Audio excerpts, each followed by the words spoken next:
누군가 비비 신기하네. 알면 알수록 더 놀라워.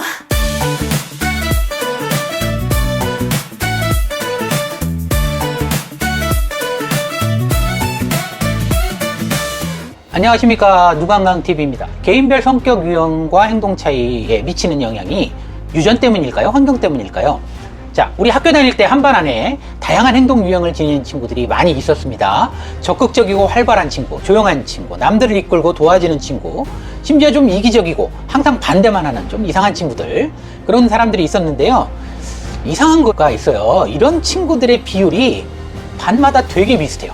한 학년 올라가도 좀 지나보면 이런 친구들이 다 있어요. 3학년이 돼도 또 비슷하게 또 이런 친구들이 다 있습니다.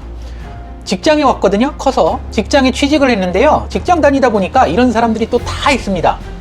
이게 성격 유형이 어느 집단에 가도 다 비슷하게 있거든요. 오죽하면 8대2의 법칙이 있겠어요. 20%의 사람이 조직의 80% 성과를 다 맡아서 한다. 일 잘하는 사람과 아닌 사람이 좀 갈려있다. 항상 어느 집단이나 그렇다는 거죠. 이런 말들이 있는데요. 행동 유형과 성격에는 개인 차이가 존재하는 건 분명합니다. 그런데 이런 개별 차이의 바탕이 무엇인지는 분명하지 않죠.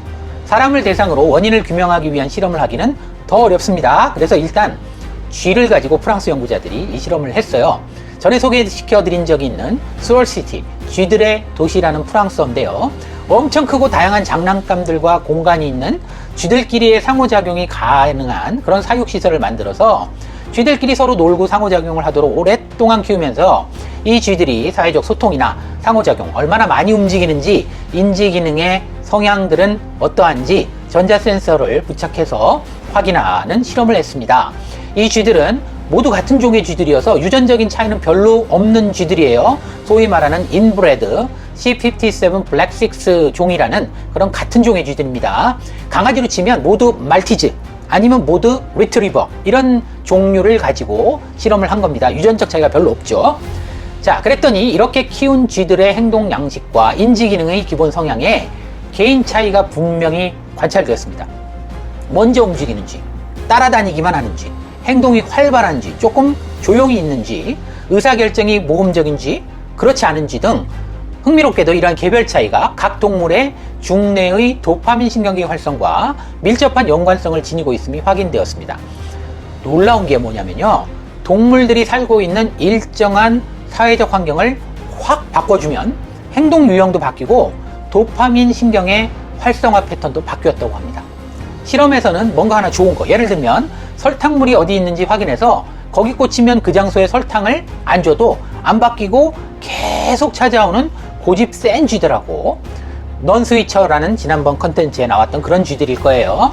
그래도 더 좋은 것을 찾아서 마음을 금방 바꾸고 다른 데 설탕이 있나 보다 하고 쉽사리 다른 데를 찾아다니는 갈대 같은 마음을 지닌 쥐들, 트래커죠. 나누어서 각각 자기들끼리 다시 섞었어요. 다시 오랫동안 키워봤어요. 그러니까 일편단심파, 그리고 어차피 사랑은 지나가는 거야, 바꾸면 되지, 이런 파, 자기들끼리 모은 거죠. 일편단심파끼리만 모아서 새로 다시 키우고, 사랑은 지나가는 거야, 난 딴 데로 갈 거야 하는 그런 이 마음이 바뀌는 파들끼리만 따로 모아서 다시 또 키워본 거죠. 그러면 성격이 원래 유전적으로 결정되어 있다 그러면 일편단심파는 계속 일편단심일 거예요. 사랑은 지나가는 거야 파는 계속 바꾸면서 살겠죠. 그럴 것 같은데 다시 섞어서 키웠잖아요. 어찌 되었을까요?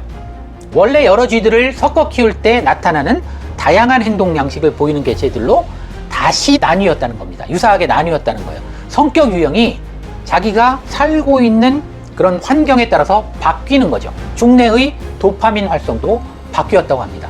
자, 이게 뭘 의미하는 걸까요? 이런 연구 결과들을 보면 개인 행동 양식의 차이는 사회적인 환경에 강하게 지배를 받는다고 볼 수 있겠습니다.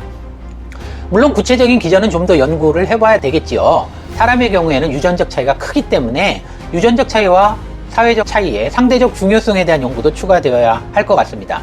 원래 유전도 중요하잖아요. 콩 심은 데 콩 나고 팥 심은 데 팥 난다는 말도 있지 않습니까? 어쨌든 개인의 행동 유형의 차이에는 사회적인 환경이 중요한 역할을 한다는 재미있는 연구 결과인 것 같습니다. 아이가 평생 아이가 아니라는 거죠. 이가 평생 이가 아니라는 겁니다. 여러분이 어떤 환경에 처해 있느냐에 따라서 내향성 성격이 외향성 성격으로 바뀌기도 하고 반대가 되기도 하고 그럴 수 있다는 그런 내용이었습니다. 자, 무관광TV 신기한 A 오늘 컨텐츠는 여기까지입니다. 다음에 더 재미있는 컨텐츠로 돌아올게요. 구독과 좋아요 부탁드립니다. 안녕. 무관광TV 놀라워.